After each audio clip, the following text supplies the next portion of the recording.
Thank you for joining me today for this triangle pose breakdown. I will be going over several different ways on how to do triangle pose, including using a block. So grab a block and we'll get started. Please remember to like and subscribe and leave me comments below and let me know which version works best for you and your body. If you have any of these contraindications, you want to make sure you avoid this pose. One is if you have a neck injury, 2 is if you have low blood pressure, and 3 if you have a congestive heart disorder.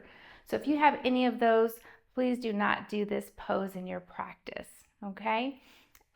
This pose is great for helping us relieve stress, relieves menopausal discomfort, and it increases our muscle endurance, and it improves digestion and circulation. It's also another great pose for relieving symptoms of sciatica. All right, this pose is a great opener of the throat, the chest, the shoulders, and hips. It also helps stretch your arches, your calves, your hamstrings, and the groin. So we're going to go ahead and we're going to start in mountain pose. And you're going to take a nice step back, a good stride, that comfortable stride for you. And you're going to go ahead and we're going to turn our hips and body facing forward. Go ahead and turn your foot, your toes facing forward. And we are going to place the block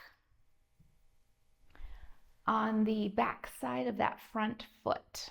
Go ahead and keep watching to see my favorite triangle pose, which I will share at the end.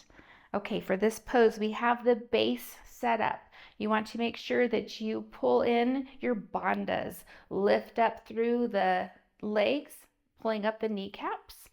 You want to straighten the legs, but do not lock out your knees.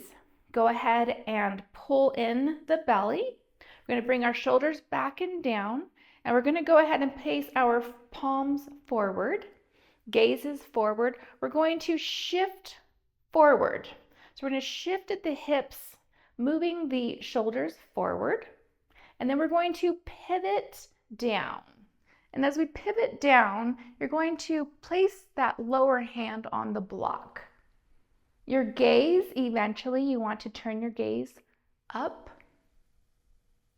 And this is the full pose with a block. And you want to go ahead and hold this 3 to 5 breaths. And then go ahead and come on up. All right, to progress the pose, we're going to actually turn the block to the short side or horizontally.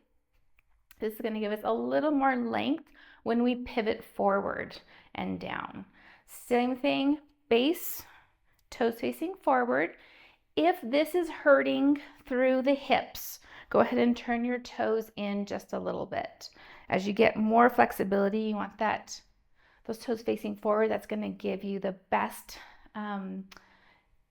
stretch through the hips, okay?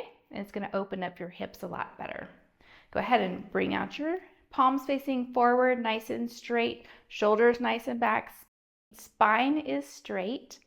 Pivot forward and then pivot down or hinge down, looking up. Holding that pose and coming on up. Now, if you don't have a block, or you don't want to use a block, or you're already at that point you don't need the block, you can put that away. And we're going to do same base. The only difference is the placement of the hand that changes. So for this one, we're going to actually go ahead and place our front hand, or in this case, my left hand, down on the leg or the ankle. Same thing, get your straight, nice long spine, pivot, and hinge. Excellent, come on up. My favorite pose now of triangle pose, the favorite variation is toes facing forward, and I like to put my left palm at the front of my ankle. It gives you that nice look like you're standing against a pane of glass. That's the only difference. Pretty much the base is going to stay the same. Go ahead and pivot those toes in if that's a little bit too much through the groin and the hips. And as you progress, you will get better and your body will tell you what is the best for you. So let me know what best modification is for you for this pose. And I am looking forward to hearing from you in the comments below. Have a great day. Thanks again.